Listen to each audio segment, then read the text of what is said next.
বুঝতে পারি মাল কিনলে টাকা দিবেন না, আর জামা বানাইলে টাকা দিবেন না, চুল কাটলে টাকা দিবেন না, লুঙ্গি কিনলে টাকা দিবেন না, কবরে যে সামান আসে সেটা তো লাগবে। আমাদের তো আমল না, আমরা কেটে কেটে ধরে খুশি করবো। আমাদের তো কোনো আমল না, আমরা কেটে কেটে ধরে খুশি করবো বলি আলহামদুলিল্লাহ। আমাদেরকে মাফ করে আমাদের জন্য জাহান্নাম হারাম, আমাদের জন্য জাহান্নাম হারাম করে দেন। একটা আমল দেখিনি আপনাকে দেখাবো,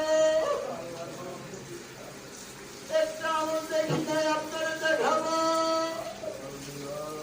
দয়া করে আপনি মাফ করে দেন,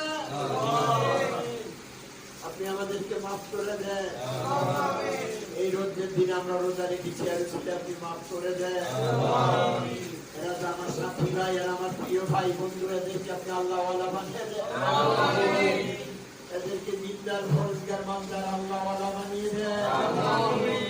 সারা বিশ্বে যে গুনার মধ্যে আছে, যে মোবাইল, যে নাচ গান, ইয়াবা, মদ, ফিরে যত অন্যায় কাজ আছে সবাইকে আপনি হেদায়েত দান করেন। যারা অসুস্থ আপনি সুস্থ করে দেন, এখানে যারা অসুস্থ সবাইকে সুস্থ করে দেন, এত সুস্থ করে দেন সেই যেন আর অসুস্থ না হয়। আল্লাহ আপনি আমাদের সবাই ঈমান বাড়িয়ে দেন, আমল বাড়িয়ে দেন, তাকওয়া বাড়িয়ে দেন, আমাদের ফরজগারি বাড়িয়ে দেন, আমাদের মহল্লার মধ্যে আমাদেরকে সেরা ইমানদার বানিয়ে দেন, সেরা ভালো মানুষ বানিয়ে দেন, সেরা জ্ঞানী বানিয়ে দেন, সেরা তাকওয়াদারি বানিয়ে দেন, সেরা ফরজগার বানিয়ে দেন। আমাদের অতীতের গুনাহগুলি আপনি মাফ করে দেন, আমাদের বর্তমানের গুনাহগুলি মাফ করে দেন, আমাদের জন্য জাহান্নাম হারাম করে দেন।